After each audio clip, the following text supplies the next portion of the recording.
Bienvenides, esto es Poco Ortodoxas, es un programa que hacemos 3 mujeres economistas con la idea de sacar la academia de la universidad y llevarla a las calles. Por eso, una vez por semana, a las 20 horas por radio El Informante, tenemos una cita para charlar de los temas destacados de la semana, intentando aportar una visión académica al día a día. Este programa lo hacemos con Antonella Gerbaji.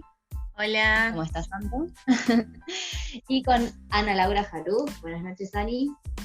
Hola, ¿qué tal? Buenas noches. Mi nombre es Noelia Méndez Santelaria y les doy la bienvenida. Hoy no vamos a charlar de un concepto económico en sí, sino de cómo se transmiten los conocimientos. Hace un tiempo, en una entrevista a Rita Segato en C5N, la antropóloga feminista planteó que en la actual pandemia se da una disputa por el relato.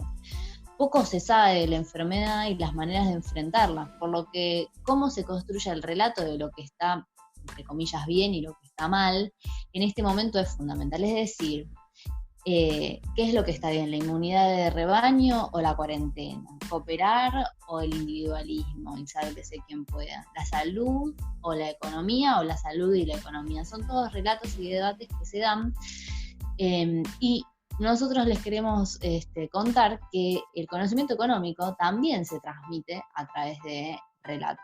Nuestro cuento más famoso creo que es el de Robinson Crusoe, ¿no, chicas? Sí, lo vimos mínimo en 5 materias de toda la carrera, el cuento de Robinson Crusoe.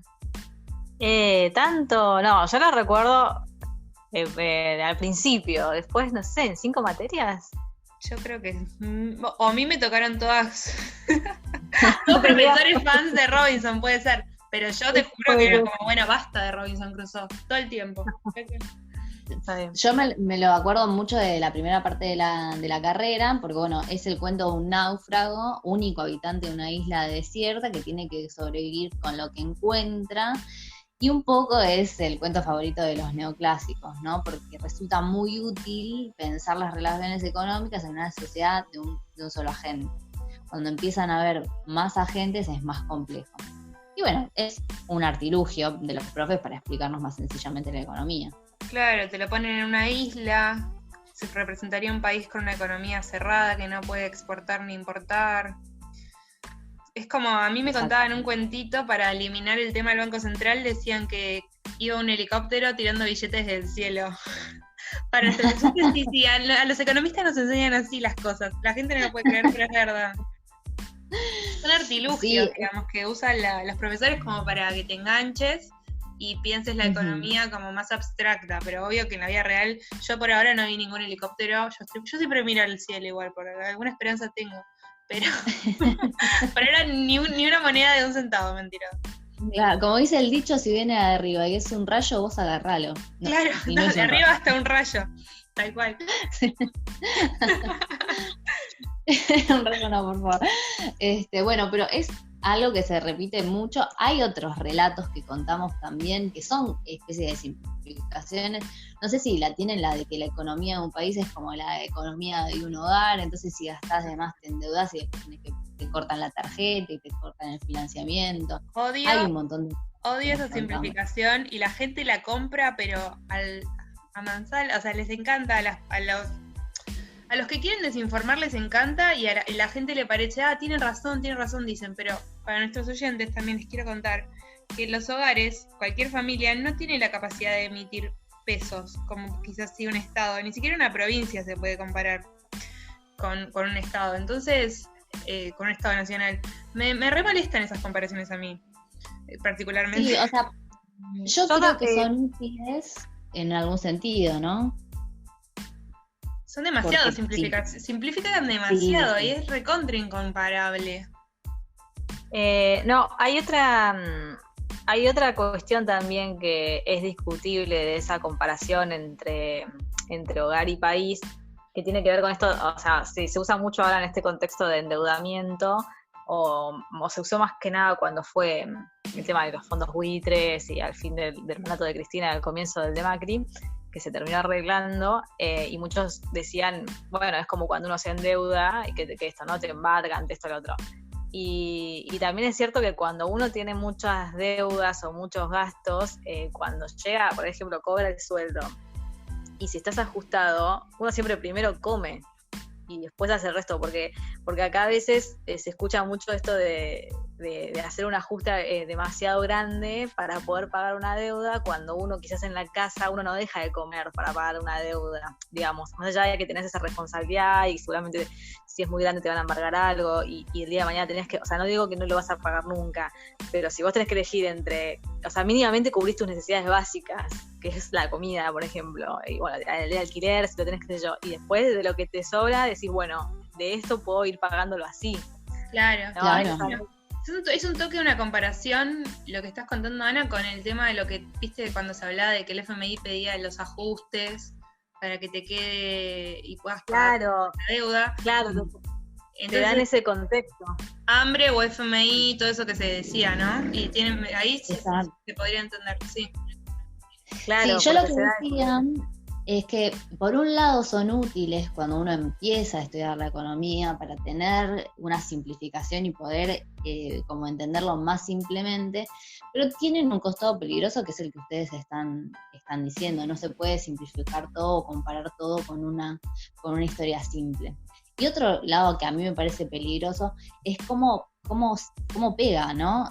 Porque uno siempre se acuerda de un cuento, de un relato, de algo que es como que lo asociás, que queda como en el inconsciente, no sé. Si yo te cuento la teoría de Marx, probablemente te duermas, pero si te cuento un cuento, es diferente, o un relato. Sí. Es que igual me parece que es también la forma, lo que decían ustedes, la economía es súper compleja y también es cierto que nosotros los economistas a veces, bueno, nos pecamos de simplificadores, pero la realidad también es que, a ver, es imposible incluir todas las variables. Yo siempre digo que cuanto más variables uno incluye en el modelo, más indeterminado es. Entonces, esa simplificación que puede uno decir, che, es demasiado, por lo menos yo creo que hay cierta conciencia de la distancia que hay con la realidad, ¿no? Del modelo que uno está armando y de la simplificación, pero es la forma también de uno poder darle una causalidad y entender un poco la cuestión. Y como vos decías recién, por ejemplo, te explican la teoría marxista y bueno, es bastante pesada, te duerme, qué sé yo. Entonces, a través de un cuento, uno quizás logra también, con un poco más de sentido común, o uno lo empieza a vivir en carne propia. Bueno, ¿qué pasaría si soy yo el que está en la isla, solo? Entonces, uno empieza a incorporar de esa forma análisis económico. Por lo menos yo lo entiendo así, a esta herramienta. Sí, la cosa es no creer que el cuento es la vida real, me parece a mí. No, bueno. Y encontrar un equilibrio entre las variables relevantes que no podés omitir y las que sobran, como en cualquier modelo. Uno, si quiere analizar un PBI, va a tener que meter el consumo, ¿entendés? O sea, no puedes dejar fuera eso, unas variables que sí son relevantes. Pero sí, tiene razón Ana, la cosa es no se crean el cuento como realidad. Sí, tal cual. O generemos otros cuentos con otras partes de las realidades también. Yo, por ejemplo, tengo la particularidad de que me contás un cuento y le encuentro el costado económico. Es el superpoder de Noé. Sí. Siempre lo llevo para ahí. Y como consigna de hoy, lo que queremos es que ustedes nos digan qué cuentos, novelas o relatos se les ocurren que tienen que ver con la economía, y también estamos dispuestas a que nos desafíen, que nos tiren un cuento y nosotros le contamos la parte económica de ese cuento por las redes sociales. ¿Qué les parece? Es un challenge, el Noé Challenge. Nosotras serías vos, Noé, porque ese poder lo tenés vos. Claro, nosotras ya la estuvimos testeando, Noé, y por ahora cumplió. Con los que le tiramos le pudo dar la vuelta. Vamos a ver si nuestros oyentes derrumban el mito o lo confirman. Es cierto, estoy dispuesta, acepto el desafío. Bueno, en el programa de hoy vamos a estar charlando de relatos, por supuesto, por eso hicimos toda esta intro, y de los relatos que se arman detrás de los datos disponibles, porque una cosa es los datos y otra cosa son las interpretaciones, y poder entender un poco qué es lo que se está discutiendo detrás de esos relatos. Además, en la entrevista de hoy vamos a hablar sobre por qué es importante quién te cuenta el cuento, ¿no? Porque no es lo mismo quién lo relata, y de eso vamos a hablar con Paloma Boxer, periodista especializada en economía. Un lujo, no se lo pierdan.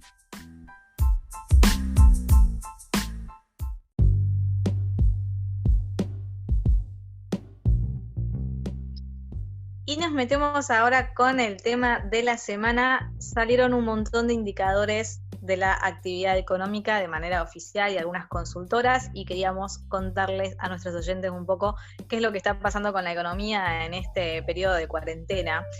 El dato más destacado fue el estimador mensual de actividad económica, que cayó en el mes de abril, ya plena pandemia, plena cuarentena, un 26,4% en relación con el mismo mes del año anterior. La caída vino en la más importante desde que comenzó a estimarse este indicador en el 2004, mientras que la comparación entre abril y marzo registró una baja del 17%.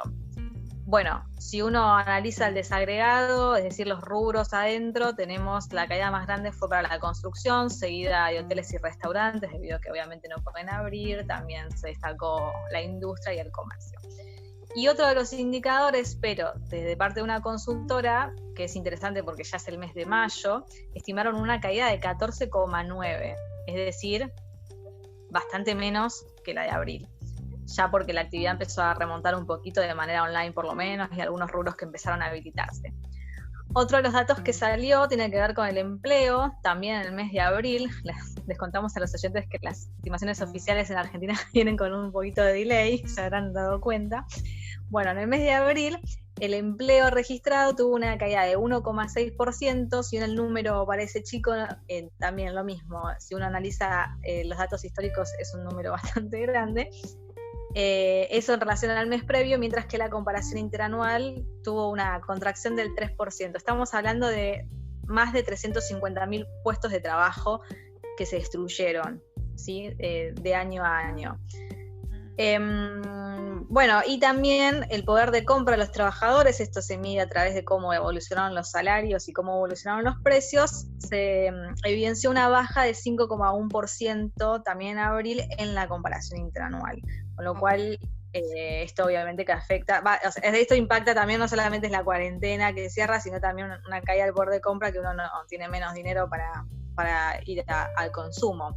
Claro, no, menos empleo, menos poder de compra, así se ven afectados los individuos, pero también se vio afectados los ingresos del Estado mediante la recaudación. En junio, la recaudación nominal aumentó 20%. Uno dice, bueno, no está tan mal el 20% con respecto al mismo mes del año pasado. Pero, ¿qué significa? ¿Que solo haya crecido un 20% en el año? Si consideramos que la inflación anual fue de un 43%. O sea, tenemos 20 puntos de diferencia que se los comió la inflación. Para analizar bien cada impuesto podemos primero ver bienes personales, que aumentó un número exorbitante de 291%, pero porque ¿se acuerdan que bienes personales tenía unos periodos de gracia para los buenos contribuyentes? No sé si se acuerdan, este dato no creo que este dato lo sé yo nada más, me parece. Pero sí, ahora se volvió a cobrar y por eso aumentó un 291%. Ahí el efecto pandemia queda totalmente dejado de lado por el tema de las normativas. Después, los derechos de exportación aumentaron un 28%. Si tenemos en cuenta el tipo de cambio que aumentó, porque vieron que los derechos de exportación influye el tipo de cambio, es bajísimo. Como por ejemplo, desde el año pasado a este año, el dólar aumentó un montón. Si vamos a ver los datos en consolidado, el IVA puede ser considerado como un proxy de la actividad económica, ya que graba lo que es la compra de bienes y servicios. Entonces, si aumentó un 3,9 respecto a junio del 2019, podemos ver que la actividad viene en términos reales cayendo un 26,7%. Que quede la recaudación, como les mencioné antes, significa menos recursos genuinos para el Estado Nacional y también para las provincias vía coparticipación. Si el Estado tiene menos recursos, va a ser más difícil también que ayude al resto de las personas. Claro. Sí, sabes que me interesaba porque esto de nominal, real, vos lo explicaste muy bien respecto a qué pasa con la inflación, pero esto es parte del relato, por ejemplo, porque a mí me pasa, no sé si ustedes coinciden, chicas, de que a veces uno ve una nota en un diario, un titular o en el noticiero y te dicen, bueno, no sé, la actividad, por ejemplo, cayó 20% y no te aclaran en relación a qué. o cómo es que está medido. Entonces uno, si no sabe, o sea, puedes repetir y eventualmente puedes equivocarte. Nosotros los economistas siempre hablamos de variaciones nominales y reales, justamente para hacer una diferencia entre lo nominal sería como base caja, ¿no? Sería como una facturación, es decir, a precios corrientes. Y cuando le restamos la inflación para ver en términos de cantidades cuánto es realmente lo que creció o cayó, ahí es cuando hablamos de algo en términos reales. Sí. Sí, creo que no está tan claro para algunas personas esa diferenciación. No, y es muy importante. Iba a agregar algo de precios constantes, pero ya me parece que voy a hacer un matete. No. Pero, claro, más que nada que se diferencia eso, a veces cuando decimos nominal solo creció tanto, es porque no estamos incluyendo la variación de precios, por lo cual, que obviamente que impacta, ¿no? Sí, en Argentina siempre, si querés tener un análisis más o menos o sea, depende de lo que quieras ver, pero me parece que es muy relevante hablar en términos reales porque la inflación distorsiona cualquier número, si no tuviéramos inflación y lees la recaudación creció un 20%, estarías bien, pero si vos ves que creció un 20% pero la inflación fue de un 43%, es que estás bastante mal. Claro, un día podemos hablar de ilusión monetaria. Les contamos un poco de qué se trata y para que sepan por qué es importante diferenciar entre datos corrientes y datos constantes, como dice Anita. Porque también es parte del relato. Hay que tener mucho cuidado con los datos que se dan, sobre todo en estos momentos tan delicados, y hay que tener responsabilidad cuando se informa. Una de las preguntas también que está detrás de todo esto es por qué se da esta caída estrepitosa. ¿Es la cuarentena o es la pandemia? Y hay una disputa por el relato. No sé si vieron que estas semanas hubo un intercambio muy interesante entre José del Río, periodista de La Nación, y Alejandro Berkovich, en un programa en Radio Con Voz. Pasaron cosas, se llama, por justamente los datos y cómo estaban estimados. José del Río estaba comparando la caída de la actividad en Argentina con lo de los países de la región para ver de alguna manera o para estimar los efectos que tiene la pandemia o la cuarentena, depende del relato, en la actividad económica. Un poco de esos datos les traemos también hoy, para que ustedes conozcan. Por ejemplo, en Brasil la caída del comercio durante el mes de abril fue del 16,8% y la economía se retrajo en un 9,7%, que también es una cifra histórica, es la caída más pronunciada desde que se empezó a usar el indicador. Y en Chile la actividad bajó un 15,3% en mayo. Lo mismo, son caídas históricas en cuanto a actividad. En Alemania la producción industrial bajó un 25,3%.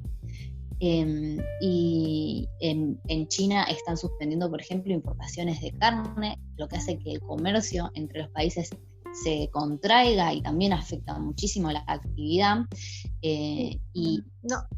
Perdón que interrumpa. No, porque digo, acá donde me parece que entra el núcleo de este debate de si es la cuarentena o es la pandemia, ¿no? Porque, por ejemplo, el dato de Brasil, que no es poco importante porque justamente Brasil tiene una política anti-cuarentena, ¿no? Y sin embargo, también está cayendo. Con lo cual ahí un poco es donde entra ese debate. Y por otra parte, que el hecho de que China suspenda la importación de carne de Brasil, no de todos los frigoríficos, pero no por miedo al coronavirus, implica que la política de anticuarentena no necesariamente genera una venta continua de productos o una actividad que se sostiene, porque evidentemente, a pesar de eso, después tenés los efectos colaterales, que son más contagios, que llegan incluso hasta los núcleos de la producción. Entonces, en última instancia, también te puede llegar a afectar el nivel de ventas, ¿no? Perdón.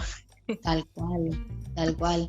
Y también por ahí es un poco, es difícil comparar entre países. La verdad que hay muchas variables que se juegan en cada uno de los lugares, porque cada país tiene una estrategia diferente, una economía distinta, un punto de partida diferente, entonces es difícil hacer la comparación, pero uno podría decir, bueno, Argentina cae 26% y Brasil, a pesar de que tiene una caída histórica, es del 9,7%.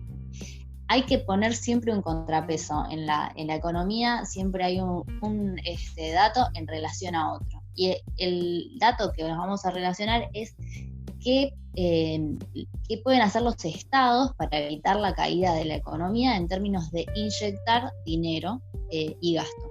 Por ejemplo, Brasil inyectó un 10% de PBI en ayuda al mes de junio.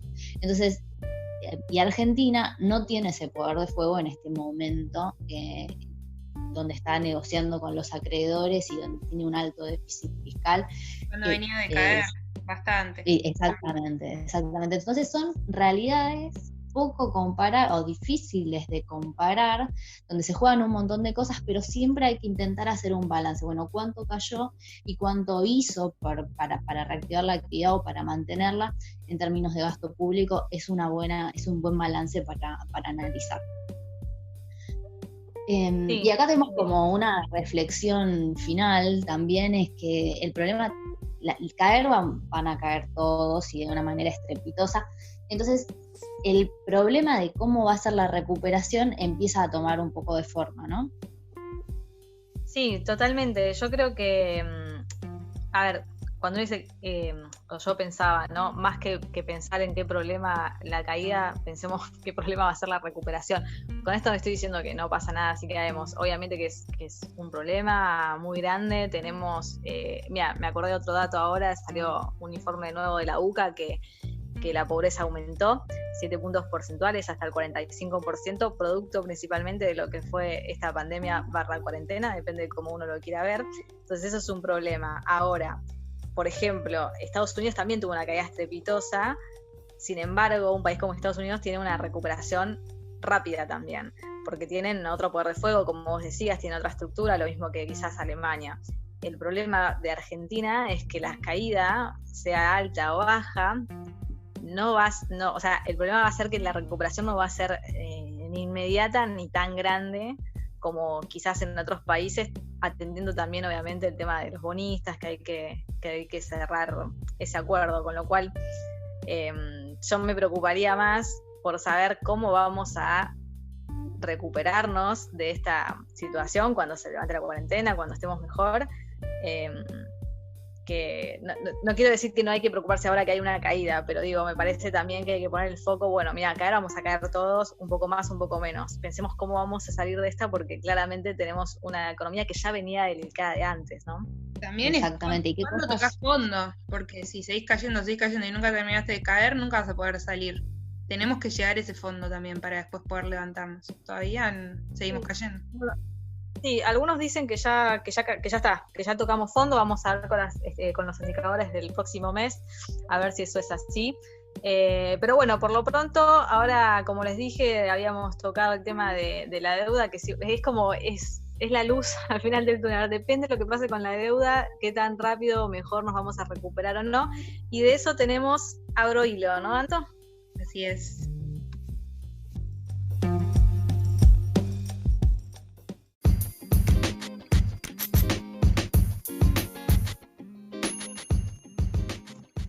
Y sí, como dijo Anita, en el Agrohilo de hoy vamos a volver a hablar del bendito tema de la deuda.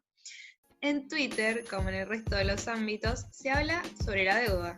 En Argentina todos hablamos de deuda.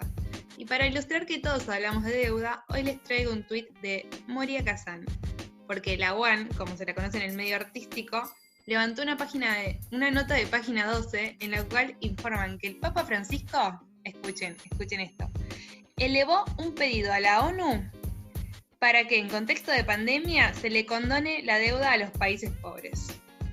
¿Será? ¿Lo logrará? ¿Entramos en ese grupo? ¿De países pobres? Y yo creo que ya estamos ahí, ¿no? ¿Vos decís que no? ¿Vos crees que no? Sí, claro. Está pidiendo que nos perdonen la deuda. Sí, estamos ahí en el grupo de los países pobres. Por desgracia y por gracia, para algo bueno tenía que tener. Pero bueno, sobre esto Moria tuiteó. Lo pedí ayer en Canal 9, hablando del pedido del Papa Francisco. Martín Guzmán, que haga algo, que use condones y que condone la deuda externa. Ya esto fue un fuego el fin de semana en Twitter, así que empezaron a llover memes también, que tenía la cara de Guzmán como en el cuerpo del Papa Francisco. Me encantó. Me encantó. Pero bueno, hablando de esto, otros tuiteros comentaban. Entonces, ¿el Papa está diciendo que quedarse con el dinero ajeno está bien? Eso es robar, Santo Padre. Ahí entra como medio... ¿Estará violando alguno de los mandamientos? No sé. No sé. Pero bueno, otro usuario dice, el Papa como buen creyente cree en milagros. Yo como no creyente no creo en milagros. Está medio complicado, pero bueno. ¿Habrá ahí un milagro con la deuda argentina? No sé qué dicen. ¿Te ocurrió el milagro? No sé, ¿habrá tenido razón Georgieva cuando rezaba? Capaz Georgieva lo logró, Georgieva, el Papa. La verdad que está todo súper en las manos de Dios y qué sé yo, capaz. Sí, por lo pronto seguimos en las manos de Guzmán, que presentó una nueva oferta a los bonistas y se abre un periodo de adhesión hasta el 4 de agosto. El gobierno mejoró su oferta hacia los acreedores para reestructurar la deuda, aumentando los cupones y acortando los vencimientos. Algunos hablan de una triangulación Merkel-Georgieva-Papa Francisco. Yo no sé si ustedes recuerdan, pero el gobierno argentino tuvo un montón de encuentros con la canciller alemana y con el Papa Francisco. Antes de la cuarentena hasta habían hecho un simposio sobre la deuda en el mismo Vaticano. La verdad es que nunca antes el FMI tomó esta postura en situaciones como las de Argentina, donde se respalda la oferta que hace el país. Sí. Exactamente. Ya bueno, lo contamos en el programa pasado, pero muchas veces el fondo actuaba como un agente más, una pinza de apriete al deudor y le facilitaba un poco las tareas a los acreedores para asegurar una resolución favorable a sus intereses, ¿no? Claro, Entonces, como que se cambió de equipo, digamos. Nosotros estamos acostumbrados a ver el fondo jugando con los acreedores privados y ahora lo vemos con nosotros y estamos como en shock. No entendemos qué está pasando. Tal cual.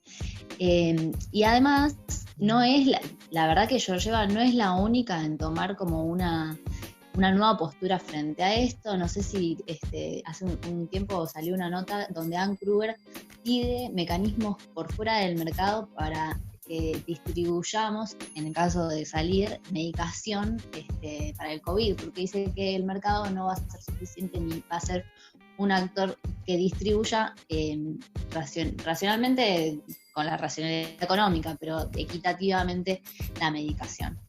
Entonces hay todo un cambio, parece ser todo un cambio de ideas y de paradigmas, y esto llega hasta los acreedores. No sé, esto es como un chisme lo que les voy a contar. Ahora no es real en vez de...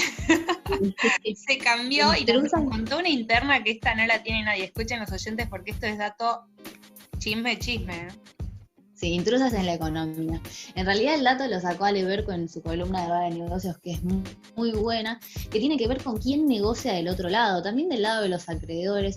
Bajaron un poco el tono, de hecho tenían a un negociador llamado Gerardo Rodríguez por parte de BlackRock, que es uno de los principales bonistas, por decirlo de alguna manera, y con una de las posiciones más duras, que les dijo a sus contrapartes del gobierno, a sus negociadores en el gobierno, que ellos tenían espalda para esperar y podían negociar con otro gobierno que les dé un arreglo mejor. Así en la cara, así nomás, de frente a March, lo que obviamente tensó las negociaciones muchísimo y no contribuye para nada a la resolución del conflicto de una manera adecuada para ambas partes.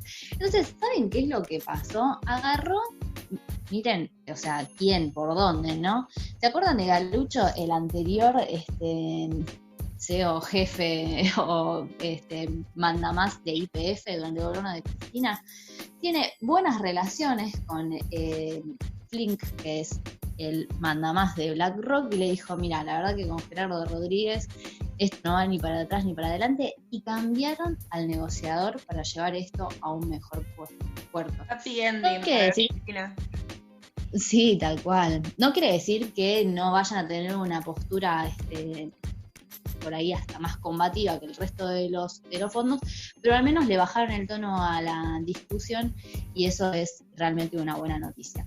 Pero esto levantó mucho revuelo y antes de la cuarentena, justamente después de estas declaraciones del negociador, hicieron el anuncio de la deuda con todo el arco político. Estaba Horacio Rodríguez Larreta, Massa, Alberto, todos sentados en una mesa diciendo, esta es la oferta argentina, para quitar de la mesa esto de que, bueno, como ellos pueden esperar a que llegue un gobierno un poco más favorable a sus intereses.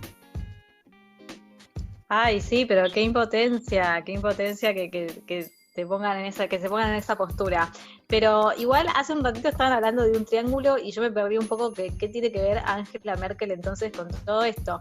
Bueno, hay este giro de posiciones que ustedes bien mencionaban, de algunas instituciones o países, por ejemplo el FMI alentando la oferta argentina y pidiéndole a los acreedores que bajen las pretensiones, o los países europeos, miembros del G7 que acompañan al gobierno Fernández, e incluso aquellos que se quedan en silencio, como es el caso de Estados Unidos, también está jugando a favor de Argentina, lo cual nos deja más pruebas de que esto es un precedente, digamos, este acuerdo va a sentar un precedente a nivel mundial. Hoy en día hay muchos países que tienen problemas con la deuda externa, esta pandemia va a generar más problemas todavía, hay muchos que están tomando deuda en este contexto, con el FMI también. Por lo que entiendo entonces, este triángulo integrado entre Angela Merkel, el Papa y Kristalina fue una base muy potente para bajar un poco con esta arrogancia de los financistas, que a mí por lo menos me generó así como mucha impotencia. Y la verdad es que tener de aliado a Alemania, que es potencia europea, que tiene su propio peso en el FMI, es un activo importante, especialmente por la relación que tiene Merkel con Kristalina y esta a su vez con el Papa Francisco, que y culminó ese triángulo y esa relación y esa cadena de soportes de uno contra otro, culmina entonces con este pedido, gracioso si se quiere, del Papa Francisco pidiendo que se condone la deuda a todos los países pobres. Yo insisto, no sé si también podemos incluir ahí nuestros $65 mil millones. Sí, no sé, ojalá. ¿Cómo no vamos a poder? Yo creo que este triángulo que mencionamos va a lograr el milagro. Ojalá. Sí, ojalá. Es otro ejemplo de cómo cambian los relatos y cómo cambia también el mundo, porque esto me parece que se prepara para un mundo del que no sabemos cómo va a ser. Bueno, los dejamos con un tema musical y seguimos charlando en el próximo bloque con Paloma Boxer.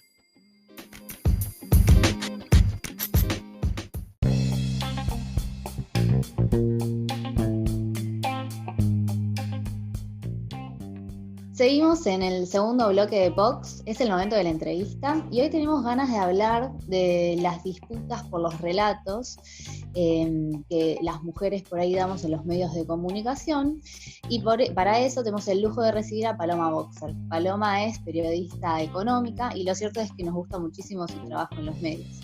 Bienvenida, Paloma, ¿cómo estás? Ay, bueno, muchas gracias por la presentación. Muy bien. ¿Ustedes cómo están? Bien. Bien, por suerte. Todo bien, muchas gracias. Bueno, ya más o menos presentamos la idea de que hay una brecha en los medios de comunicación con respecto a la representación de las mujeres, pero creemos que particularmente en el periodismo económico esa brecha un poco se ensancha. De hecho, nosotras en el eslogan, por decirlo de alguna manera, del programa es economistas hablando de economía, un poco a propósito, porque por ahí uno lo que primero piensa es que los economistas son en su mayoría varones. Y nos gustaría un poco que vos nos cuentes cómo fue que te volcaste a esta rama del periodismo, ¿por qué te llamó la atención? Mira, es muy interesante como vos lo presentás, como esta brecha de representación, porque justamente creo que una de las formas que tiene de construcción el patriarcado es de relegar a la mujer del espacio público, ¿no? Nuestra tarea histórica siempre es la esfera privada, la casa, la familia, y entonces construir una voz pública para una mujer es más difícil desde el punto de vista de una misma poder descubrirse en ese rol, ya que no tiene muchas mujeres a quien imitar, porque está limitado el espacio de la mujer en la esfera pública, y también después por conseguir que ese lugar te sea dado, o sea, animarte y después conseguirlo. Me parece que son dos trabas igualmente importantes e igualmente difíciles de superar. Sí, totalmente. Sí. Y Paloma, ¿vos por qué crees que es importante darle... O sea, nosotros también vemos mucho que cuando una mujer se involucra en temas de economía, además de hablar de los temas clásicos, entre comillas, también se empieza a hablar un poco de lo que es el enfoque de género en la economía. ¿Vos por qué crees que es importante y si es cierto, esto es pregunta, que cuando un hombre habla de economía hay ciertos temas que no toca o porque no quiere o porque no le da importancia y muchas veces quizás la mujer es la que le pone énfasis a determinadas aristas de la economía, ¿no? Sí, creo que siendo mujer es más fácil poder alcanzar una perspectiva de género en la información que uno está dando. Yo creo que la perspectiva de género es algo central a la hora de ver la realidad y por ende de analizarla y de contarla. Si vos no tenés en cuenta que casi la mitad del mundo sufre opresiones casi desde su nacimiento, simplemente por el sexo con el cual nació, te va a ser muy difícil procesar la data y contarla a otras personas. Me parece algo central que tiene que estar en cualquier noticia y más aún en las noticias económicas. Por ejemplo, uno de los grandes problemas de nuestro país, de la región en la que nos tocó habitar, es la pobreza. Bueno, y cuando vemos la pobreza notamos que está sumamente feminizada. Mujeres con menos ingresos, mujeres con mayores tasas de desempleo, 7 de cada 10 personas de las más pobres de nuestro país son mujeres. Y eso no es casualidad, sino que hay que poder interpretar esos datos y al interpretarlos te das cuenta que ahí hay características de género y cuestiones que nos atañen a las mujeres, que nos atacan a las mujeres, que las explican. Si vos no ves esos datos, si vos no podés alcanzar esa perspectiva de género, no vas a poder estar entendiendo bien la realidad, me parece. Sí, Claro. quizás hasta seguir reproduciendo los mismos problemas. O sea, no lo vas a solucionar si no entendés esa información, es verdad. Sí, o sea, me parece fundamental la perspectiva de género para entender la realidad, para contar la realidad, bueno, y como vos decís, para solucionarla y hablar a la hora de diseñar políticas públicas, ¿no? Hay que tener en cuenta siempre la perspectiva de género. Siendo mujer que transmite temas de economía en los medios de comunicación, me parece clave poder alcanzar esa perspectiva, pero no... Está bueno también que a las mujeres, me parece, se les dé otro rol, que no sea solo comentar el de economía con perspectiva de género, sino también poner una mujer en prime time, en los programas centrales, hablar de finanzas, hablar de deuda, hablar de energía. Si ya de por sí la economía siempre fue muy de los varones en la esfera pública y de última la mujer se encarga de la economía de la casa, bueno, ni hablar cuando hay que ponerle un noticiero central, ¿no? Los que hablan de finanzas son los varones, los que hablan de deuda son los varones, y para una mujer llegar a eso y plantarse le exige el doble de esfuerzo. Claro, sí, tenés razón, porque si uno... yo escuché el otro día un podcast que contaba que, pero no era en el periodismo, sino era en el sindicalismo. A las mujeres que estaban involucradas se las metía en la Secretaría de Género, ponele, y nunca eran las delegadas gremiales. O el Claro. que me parece que vas por ahí. Y con respecto a esto, ¿alguna vez sentiste en carne propia alguna discriminación por ser mujer en los medios?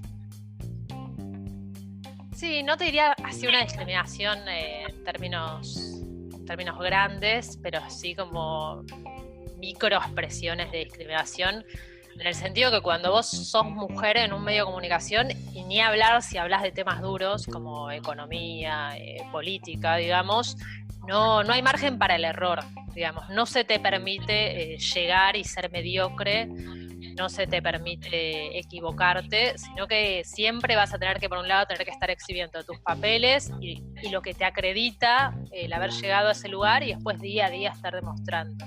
Claro. No son las mismas exigencias para los varones que para las mujeres a la hora de hablar en público. Nuestras propias exigencias, o sea, las exigencias que nosotras nos hacemos a nosotras mismas, y también lo que nuestros colegas, lo que el público espera de nosotras. Con respecto a eso, te hago otra repregunta.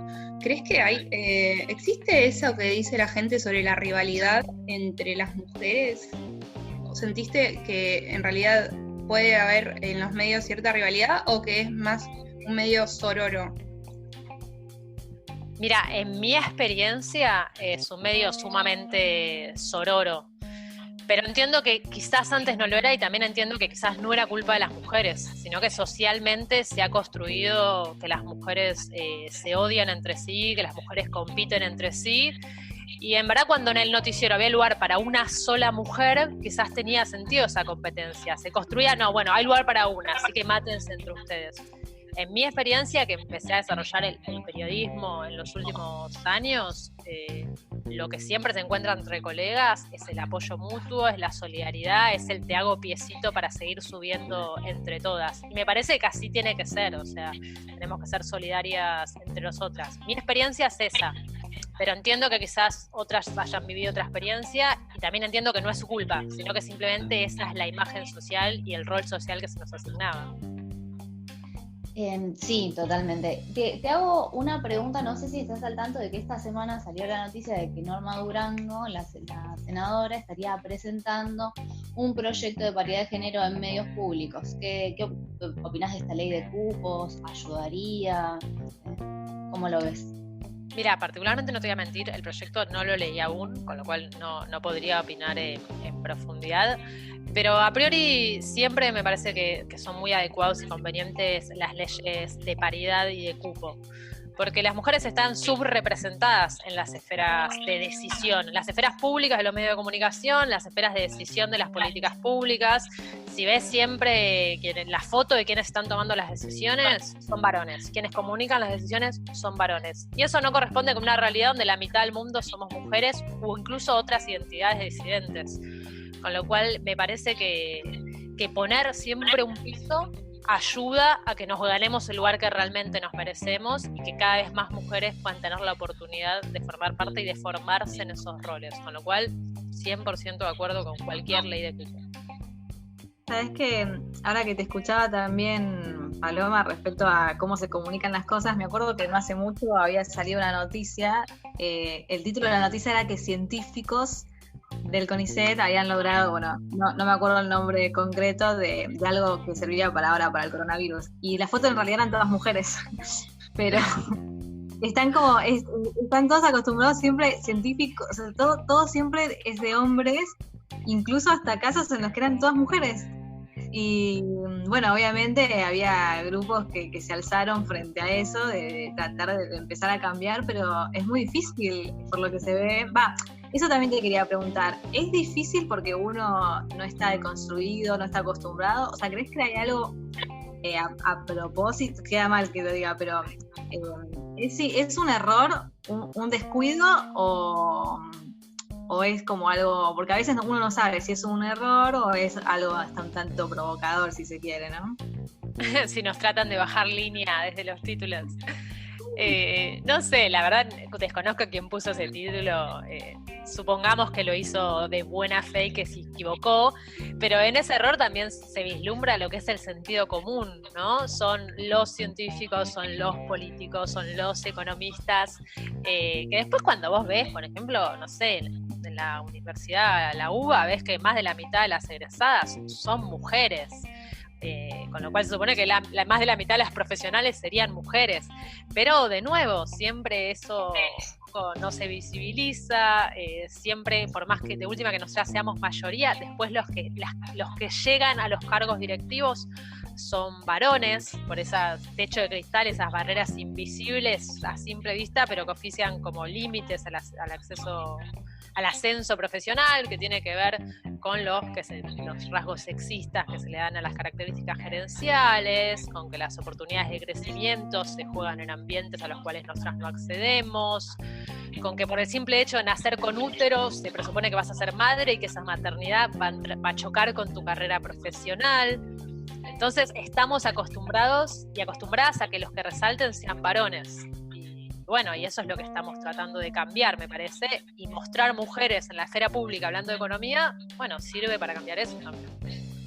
Sí, totalmente. Es como construir un nuevo sentido común, ¿no? Y por eso es tan importante que por ahí lo construyamos desde nuestra propia voz.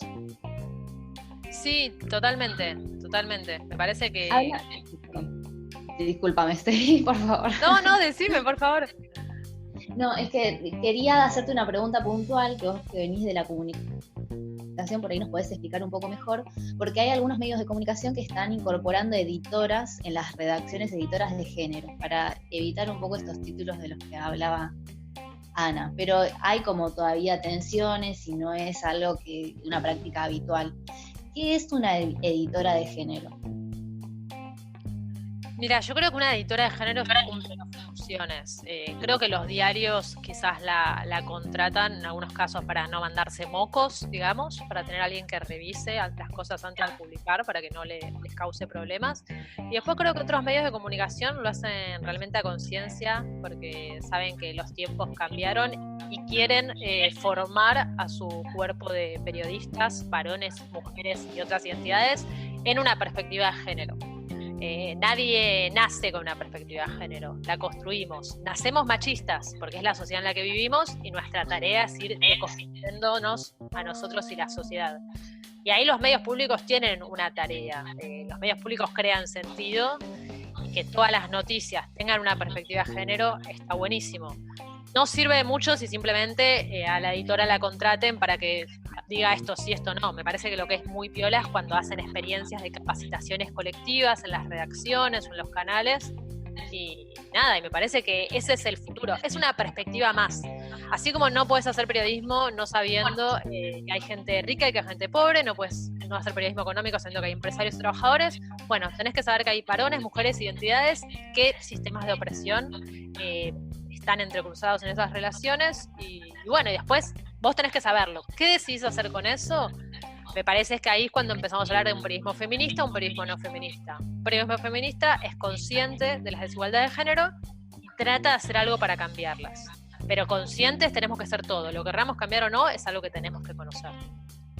Claro, va más como si es un pink washing, o sea que le meten una lavadita de cara, metimos una chica que se encarga de género y ya, o si realmente quieren un verdadero cambio, porque también hay mucho de publicidad medio engañosa. Ahora vieron que todas las empresas se pusieron el loguito LGBT con los colores LGBT, y sí, eso puede ser más marketing que quizás una empresa hace un montón de discriminación, pero se pone el loguito, ¿entendés? Que no sea solamente para afuera, digamos.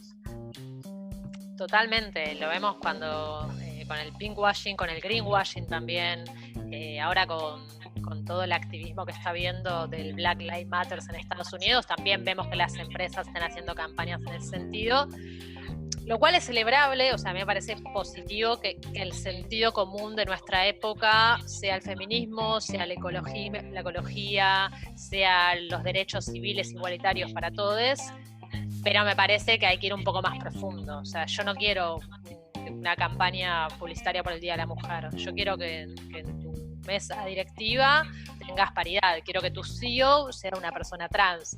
O sea, me parece que hay que ir no por las apariencias, sino por realmente lograr ocupar los lugares de poder y de toma de decisiones, que es un proceso. No va a pasar de la noche a la mañana y me parece que estamos bien encaminadas en ese sentido. Pero sí, hay que tener cuidado que no sea un pinkwashing, sino que sea realmente algo sincero. Sí, y como para cerrar, hay una cosa que a nosotras particularmente nos preocupa bastante, que es lo que es la violencia mediática, porque seguimos viendo algunas expresiones de violencia. Siempre esto que vos decís, nadie nace feminista y nos vamos deconstruyendo, pero creo que es algo que por ahí no se conoce mucho, que está incluido dentro de la Ley de la Protección Integral de las Mujeres, la 26.485, y que tiene una definición. Por ejemplo, violencia es difundir mensajes e imágenes estereotipadas de las mujeres, discriminar, deshonrar. ¿Cómo hacemos también como para bajarle el tono? A veces hay sentidos comunes que están construidos cosas que causaban gracia antes y que ya no causan más gracia, y las vemos hoy y decimos, ¿cómo podemos consumir esto en determinada época? Voy a tirar un ejemplo por ejemplo, Rebelde Way, que todo el mundo empezó a verlo con la perspectiva de hoy, y decís, ¿cómo vi esto, no? Ahora aparece Netflix, Rebelde Way, y yo estaba como en shock. Yo me acuerdo que les mandaba mensajes a ustedes diciendo, chicas, miren esto. O sea, yo encima recontra miraba Rebelde Way y era bastante chica. O sea, los mensajes nefastos que te tiraba. Sí, ¿Cómo se hace también para no condenar? Porque todos estuvimos ahí, todas, nosotras también lo consumimos y nos parecía que estaba bien, y ahora decimos, no, esto no. Bueno, hay una frase de Galeano que quizás me equivoco, pero creo que es algo así como que somos lo que hacemos para cambiar lo que somos. Y hay que entender como que me parece que estamos viviendo por suerte una era de avance de muchos derechos civiles, una era que se propone la igualdad de oportunidades entre los géneros, entre los niveles de formación educativa, los niveles en la cuna en la que uno nace, cuánto dinero que tiene. Hay muchos planos en los que hay que plantearse la igualdad, y me parece que como toda revolución o cambio de paradigma hay marchas, contramarchas, hay tensiones, hay incongruencias, y en eso hay que avanzar. O sea, la tele sigue siendo un gran mecanismo de formación de sentido común, y hay muchas cosas que no nos gustan, pero poco a poco hay que ir cambiándolas. Para mí es una mezcla de irreverencia y vamos por todo con paciencia, y ambas cosas son igualmente necesarias. Hay cosas que nos escandalizan, hay cosas que nos encantan, pero bueno, ese es el periodo de transición que estamos viviendo, y ojalá termine con un mundo mejor. Puede pasar que no también, pero bueno, el futuro todavía no sabemos qué va a pasar. Sí, ojalá que sea para mejor. Paloma, nos gustó mucho esta charla con vos. Sabemos que vos tenés varios programas, ¿no es cierto? ¿Dónde te puede escuchar la gente que quiera conocer más acerca de lo que haces? Y yo este año estoy trabajando mucho en radio. Tengo un programa diario de 19 a 21 en Radio con Vos. También estoy los domingos en El Fin de la Metáfora, de 10 a 1 en Radio 10, y hago columnas de economía en Radio Congo y en Radio Futurock. Así que esos son mis trabajos, sí, tratando de explicar la economía para que la gran mayoría de las personas la puedan entender. Bueno, nos encanta, la súper recomendamos. Hay uno que me encantó y me pareció súper original, Dinero en Pareja. Me encantó. Está buenísimo. Está en Spotify también. Muy bueno.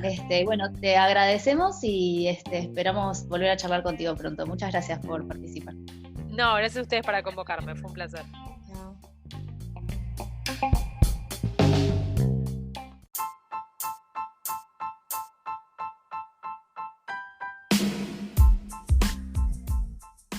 Y llegamos al final del programa de hoy. Muchas gracias a todos por estar ahí. Recuerden que pueden seguirnos en redes. Anto, recordanos por favor los usuarios. Sí, síganos en Twitter e Instagram como Poco-Ortodoxas. Nos pueden escuchar en Spotify como Pox-Poco-Ortodoxas y también en YouTube como Poco-Ortodoxas. Excelente. Y queremos contarles que la próxima semana vamos a tener una edición especial por la conmemoración de la independencia argentina. No se lo pierdan porque va a ser un programa. Chicas, las saludo. Hasta el martes que viene. Chao. Buena semana. Chao, chao.